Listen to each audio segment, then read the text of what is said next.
Sesaat lagi Anda akan menyimak Bincang Psikologi Keluarga.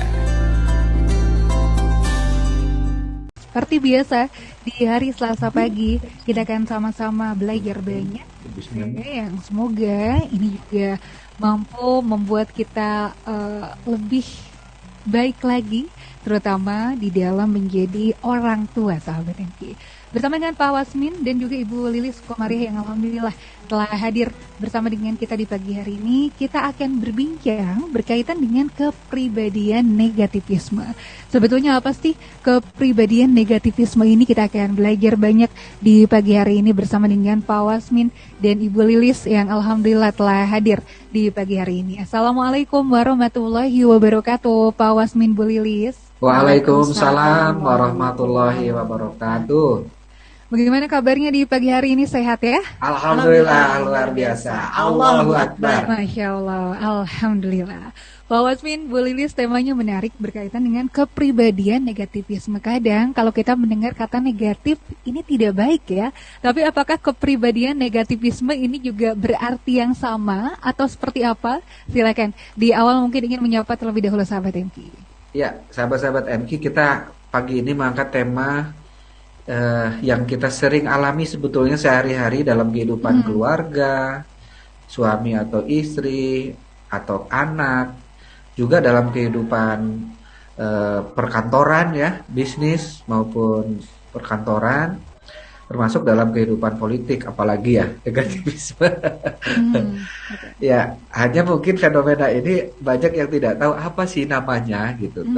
Kita sering menjumpai diri kita mungkin atau orang lain dengan kondisi psikologis yang seperti ini, apa sih namanya? Nah, dengan bisa mengidentifikasi nama, mudah-mudahan ini bisa membuat kita aware, atau kalau itu terjadi pada orang lain, ya kita bisa paham aja, oh orangnya gitu.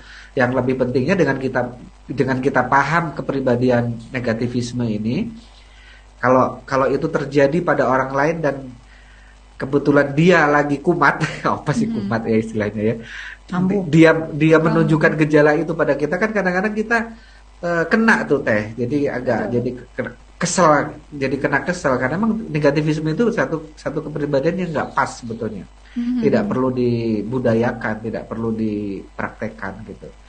Nah, kita akan bahas 3 fase di pagi ini, mudah-mudahan kelar. Fase pertama kita mengenal apa itu kepribadian negativisme.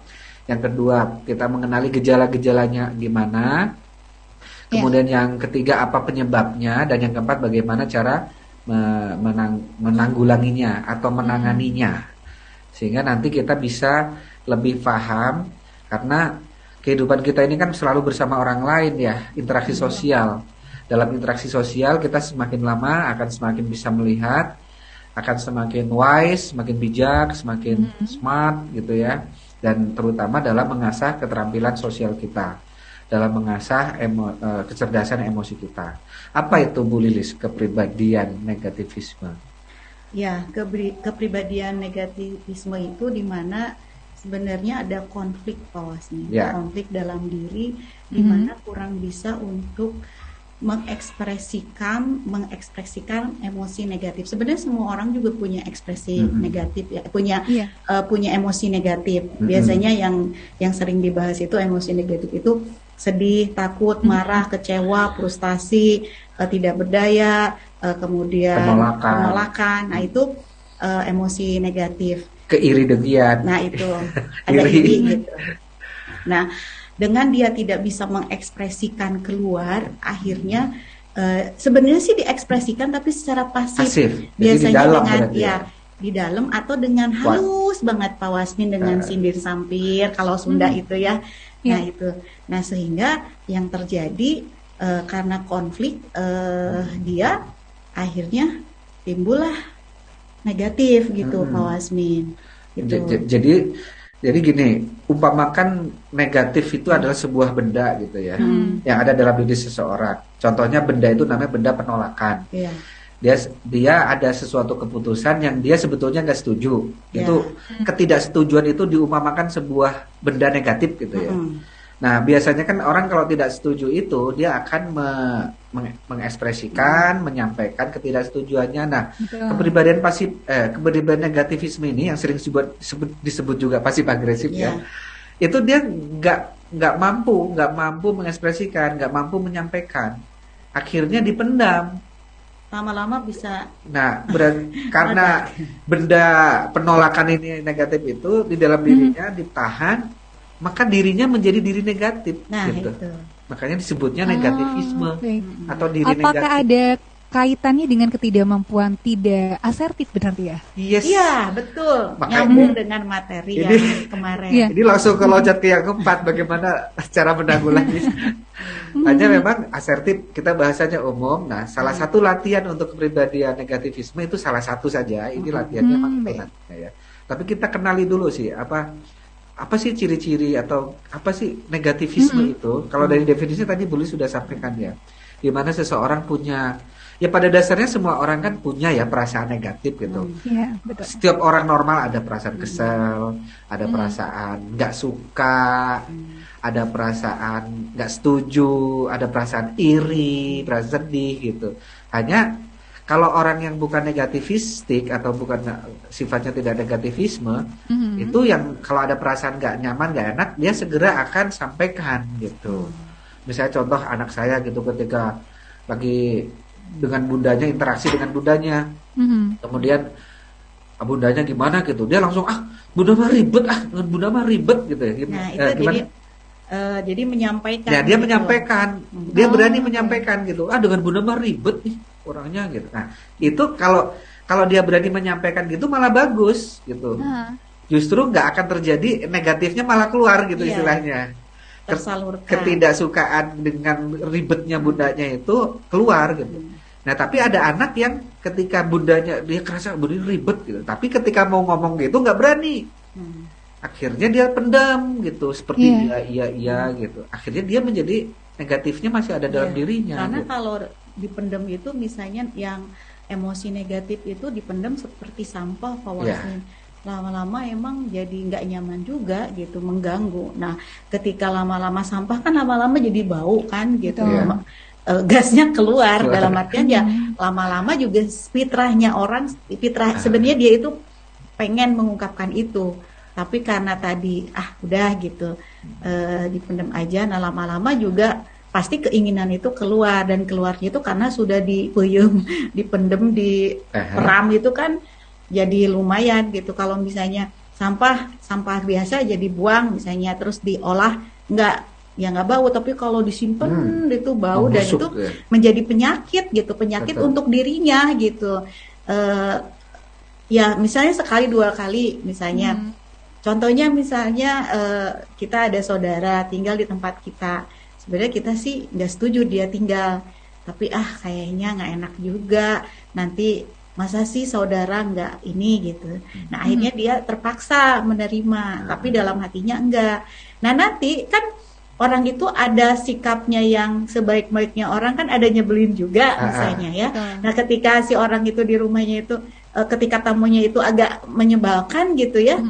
Itu mulai dia semakin enek gitu, udah sama dia sebenarnya nggak setuju gitu, kemudian ada perilaku dari saudaranya gitu, dia semakin enek. Nah lama-lama kan enek itu kesel gitu, kesel dan lama-lama kan orang tetap aja keluar juga Pak Wasmin gitu, keluar misalnya awalnya dengan sindir-sampir gitu, sindir-sindir. Nah kan orang ada beberapa orang yang misalnya dia ya emang lempeng.com gitu ya, Si saudara yang ikutnya tuh ya lempeng. akhirnya cuek aja gitu. Nah misalnya ke anaknya, dia marahin anak, kamu teh ya kalau ke kamar mandi teh harus matiin lampunya itu tuh ya. Jadi anaknya loh, aku ke kamar mandi istilahnya, aku kan udah dimatiin, padahal sebenarnya si ibunya tuh nyindir saudaranya itu gitu. Dan dia yang seumuran sama anaknya. dan si saudaranya itu ya karena emang dia nggak respon, apalagi anak-anak sekarang gitu ya, kurang empatik ya, cuek aja gitu. Akhirnya lama-lama kan kesel. Nah nanti kalau udah kesel gitu kasihan juga, nanti bisa ketika kekesalan itu terjadi semakin menumpuk, ada dua biasanya. dia menggerogoti dirinya dengan terus istilahnya sibuk dengan pikiran negatifnya, atau dengan nanti keluar karena udah nggak kuat gitu, istilahnya ngebudal gitu. Nah terus saudaranya kaget, loh kalau nggak setuju kenapa nggak bilang dari dulu gitu. Bilang gitu kan, dulu juga ibu saya nanya bisa nggak bisa, kenapa? Katanya bisa, gitu. ya. Itu malah nanti menyakitkan orang lain gitu. Mendingan di awal, makanya di Islam itu kan akadnya gimana gitu. Nah, karena akad itu sebenarnya menjaga untuk ketidakjelasan, karena nanti akan kembali. Nah, biasanya ketika akad nggak apa-apa, padahal sebenarnya nggak setuju. Nah, akhirnya negatif aja hidupnya gitu. Negatif. Bahkan karena dia negatif, akhirnya orang sekitarnya jadi kesal juga gitu. Nah, itu. Contoh yang lain ya, pribadi negativistik nih, biar mulai ke gambar ya, Teh Sarah ya. Teh Mufida ada sekarang? Teh Mufida tidak ada. Oh, rencananya Teh Mufida ya? Menyimaknya bagaimana Pak Usman? Jadi contoh misalnya ini ada teman kita misalnya, dia kepribadiannya negativisme, kita ajak makan gitu, karena kata kita yang memang saat itu beraktir misalnya kan, akhirnya dia sebetulnya nggak suka dengan tempat makan yang kita tuju gitu, menu-menunya nggak cocok dengan dia gitu, tapi karena dasarnya negativisme, ketika pesen-pesen dia pura-pura iya gitu karena nggak enak, nolak gitu.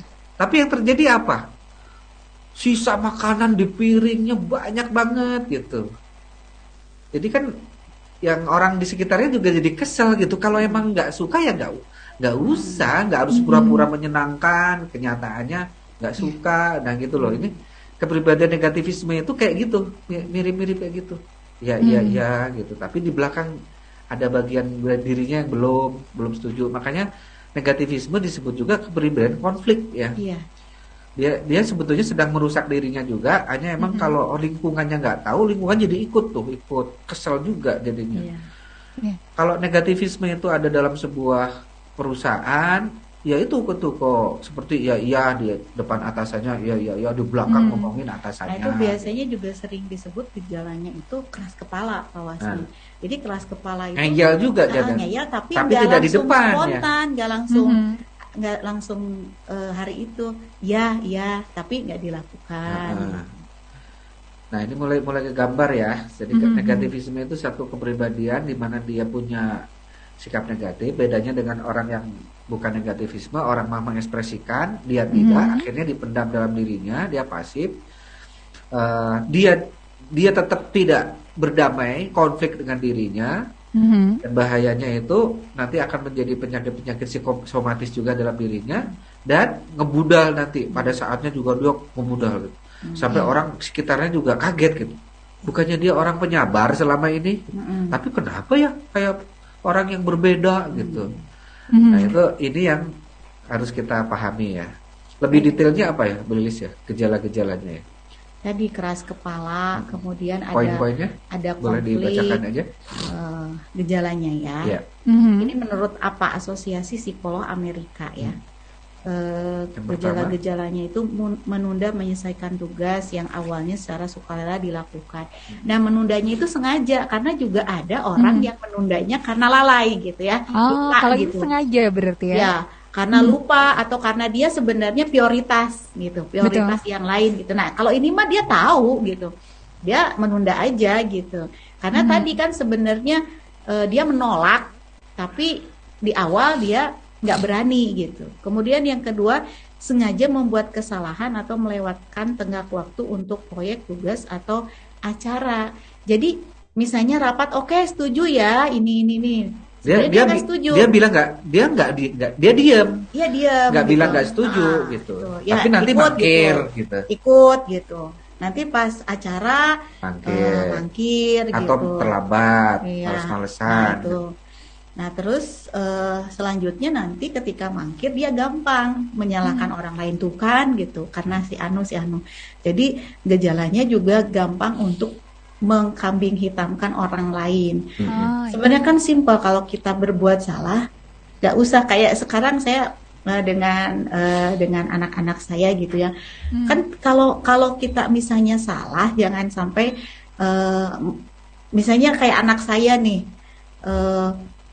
kenapa misalnya kan dia telat bangun, nah terus udah gitu coba besok ini lagi, kenapa menyebabkan telat bangun, terus dia bilang iya abis kan dia tidurnya sama saudaranya gitu, iya abis dia tidurnya alarmnya kencang, loh kan malah bagus gitu, iya terus nyetel alarmnya itu malah misalnya bangunnya misalnya jam 3.20, masang alarmnya jam 3. Nah, terus udah gitu dia juga udah alarmnya nyala, bangun, terus bangunin aku kan gitu. Nah, itu akhirnya saya hati-hati. Kita, loh, kenapa jadi menyalahkan? Saya bilang, justru bagus dong yang sekamarnya membantu untuk membangunkan. Ini terus saja saya bilang hati-hati. Ini ciri-ciri orang yang negativistik. Jadi orang negativistik itu dirinya itu bener gitu, yang orang lain salah gitu. Jadi banyak mengkambing hitamkan. Kemudian sengaja tidak muncul tadi misalnya di pertemuan, padahal sebenarnya sudah diputuskan gitu. Karena sebenarnya secara pribadi dia tidak setuju gitu ya, tidak mau saat itu. Hanya tidak mengekspresikan itu tuh masalahnya. Terus tadi bertindak keras kepala ya. Keras kepalanya itu dilihat kan, kalau ada loh orang yang keras kepala bisa dikasih tahu nggak mau gini. Nah kita kan jadi tahu gitu ya. Nah ini enggak, diam aja gitu. Atau misalnya bilang iya mulai sekarang aku akan ngikutin dokter untuk makan yang sehat gitu. Udah kenyataannya gula darahnya naik gitu. Nah berarti itu kan berkaitan dengan nggak dilakukan, saran-saran orang lain itu tidak dilakukan. Iya. Itu kemudian sengaja salah meletakkan dokumen penting untuk menghindari proyek kerja perjalanan itu, karena gampang nanti tinggal menyalahkan aja ya. Kemudian mengeluh secara berlebihan tentang kemalangan pribadinya, itu juga negativistik ya ciri-cirinya. Ngeluh aja nggak bersyukur. Misalnya nih sudah disiapin makanan, ini teh mending ada dessertnya gitu, padahal udah disiapin makanan gitu. Nah kan orang yang positif itu alhamdulillah ada ini gitu, enak ya. Nah itu bersyukur dulu gitu, nanti kalau sudah habis kayaknya nanti tambahan ini enak deh, itu nggak apa-apa gitu. Tapi kalau misalnya langsung kok nggak ada misalnya itunya gitu, jadi ngeluh aja gitu ya. Kemudian menolak tugas sosial atau pekerjaan rutin tanpa alasan yang jelas, jadi alasan itu nggak ada gitu. Jadi dia kenapa orang negatif jadi ada kelebihannya loh Pak Wasmin, orang negatif atau pasif agresif itu kelebihannya itu dia tema hidupnya itu dia pengen menyesuaikan orang lain. Kenapa dia tidak bisa untuk mengungkapkan tadi gitu? Karena ketika dia mengungkapkan, dia ada kekhawatiran saya tidak menyesuaikan, saya tidak sama dengan orang lain gitu. Nah itu kemudian mengungkapkan cemoohan atau mengkritis otoritas. Jadi kalau di Sunda mah sindir sampir, menyindir halus gitu nyindirnya itu. Nah jadi kan kenapa istilahnya menyindir, langsung aja ngomong kan orang lebih gitu loh. Atau misalnya nanti ke orang lain gitu, misalnya ngomong tapi ke orangnya enggak gitu ya. Itu kemudian merasa iri dan kesal terhadap keberuntungan orang lain. Jadi kesel aja gitu. Kan iri dengki itu senang melihat orang susah melihat orang senang. Nah ini hati-hati, berarti itu ada gejala negativistik Pak Wasmin. Misalnya tetangga beli kulkas, migrain, pusing kepala migrain. Tetangga beli mobil, mahnya kambuh misalnya. Gitu. Pekarangan sebelah tetangga dibeli sama tetangga, wah pusing dia jadi. Iya. Lihat. Nah itu ya. Terus bergantian antara permusuhan dan penyesalan. Sebenarnya kan mereka itu tujuannya untuk menyesuaikan, menempatkan. Jadi ketika dia melakukan begitu ada penyesalan. Nah, ketika ada penyesalan jor-joran misalnya, udah aku traktir ya gitu, bla bla bla. Tapi juga ada kekesalan juga gitu. Jadi konflik ya. Konflik iya, itu. Konflik batin maksudnya, konflik dalam dirinya ya. Iya, konflik ada permusuhan. Kan kalau permusuhan aja nggak apa-apa Pak Wasmin ya. Penyesalan aja nggak apa-apa biasanya. Ini mah ada dua-duanya ya. Terus mengalami perasaan tidak mampu atau perasaan harga dirinya yang rendah. Itu juga kenapa dia misalnya kenapa dia tidak tidak mau menghargai orang lain karena juga dia takut sebenarnya dirinya kan, takut disalahkan Pak Wasmin gitu. Jadi karena takut disalahkan, akhirnya yang terjadi ya sudahlah, nggak usah harus ekspresi nggak usah harus sampaikan lah gitu. Nah itu nggak harus berbuat gitu. Kadang kayak anak saya itu kalau misalnya gimana nggak tahu gitu. Nah itu nggak tahu itu bisa jadi atau gimana bunda aja. Nah saya bilang ini kalau tidak dilatih bisa mengembangkan negativistik Pak Wasmin. Karena juga ketika kita berikan, misalnya ketika sekolah kita sekolah daring, kita kasih laptop yang bekas saudaranya, gimana nih, coba dulu sebelum beli yang baru. Kalau ini cocok teruskan, kalau nggak cocok beli yang baru. Pas ditanya ya gitulah. Nah pikir saya cocok gitu, sudahlah. Nah terus adiknya disiapkan gitu tab yang lain, terus dia langsung protes, kenapa dia dibelikan baru, kok aku barang bekas, padahal dia awalnya ya bilangnya ya gitulah, ya nggak apa-apa gitu ya. Nah akhirnya saya diskusikan, kalau misalnya terus perilakunya ini diteruskan, tidak ada perubahan, nanti justru akan tadi gangguan negativistik saya bilang. Jadi coba latihan untuk menyampaikan. Kan ditanya dari awal juga, ada kendala enggak? Kalau ada kendala nggak akan diteruskan, kita cari solusi yang lain. Nah ini bagus nih, jadi kan ketahuan. Jadi saya bilang mulai sekarang coba, karena kamu juga nggak nyaman kan dalam hati, tiba-tiba meledakkan gitu, kenapa dia beli ini kok aku barang bekas. Nah kan di awal juga coba dulu, kalau nggak cocok nanti kita carikan solusi. Nah belajar untuk mengekspresikan tadi gitu, misalnya kalau langsung misalnya, bunda kok aku yang gini sih gitu misalnya, pas dia, bunda udah aku lakukan tuh banyak ini, terus terakhir juga dia bilang ini tuh udah dipencet-pencet kadang nggak bisa, tiba-tiba hilang gini lagi zoom, loh kok nggak disampaikan di awal gitu, karena sudah meledak aja dia sampaikan. Nah ayo kita belajar, saya bilang belajar untuk yang rugi juga kamu, dan akhirnya juga lingkungan termasuk bunda kan jadi kesel juga, kenapa nggak bilang dari awal, kenapa sudah lama baru bilang gitu. Nah itu yang mengalami perasaan tidak mampu, terus bertindak dingin atau dendam terhadap orang lain tanpa menjelaskan alasannya. Jadi tiba-tiba memusuhi aja gitu. Karena nanti dia juga biasanya yang negativistik ini atau pasif agresif ini biasanya dia moody Pak Wasmin. Jadi kalau misalnya dia lagi tiba-tiba musuhin aja, ada apa salahnya gitu. Ya anak saya itu tiba-tiba misalnya dia pas ditanya balik, karena akhirnya ayo kita latihan. Kenapa saya bilang coba kalau misalnya bunda salah sampaikan, nggak ada ya, terus akhirnya ya aku lagi kesel. Nah jadi kamu kalau misalnya lagi kesel ke yang lain, jangan, biasanya tuh apa ya, gebiah-uyah, apa itu namanya ya, itu Jawa ya, kalau Sunda apa, murang maring gitu kalau semuanya. Iya murang maring, jadi semuanya dapat gitu kan.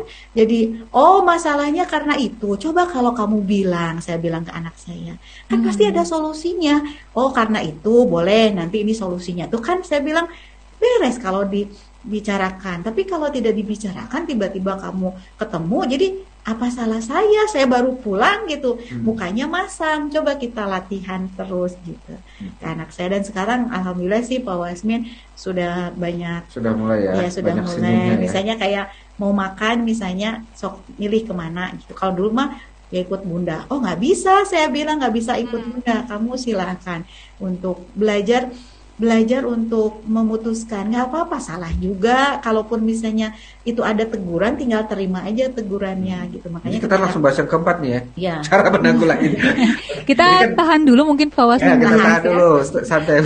Satu-satu. Kita tahan dulu. Karena mungkin ada yang baru mengenal, baru mengenal istilah negativisme ini. Ya boleh, silakan. Kita akan lanjutkan nanti di segmen yang kedua dan ketiga. Sekaligus tentu jika ada yang ingin berinteraksi, kita undang di pagi hari. Sahabat MK Hipnoterapi Certification Workshop, informasi Anda bisa hubungi 0811 225 002. Kami akan kembali untuk Anda.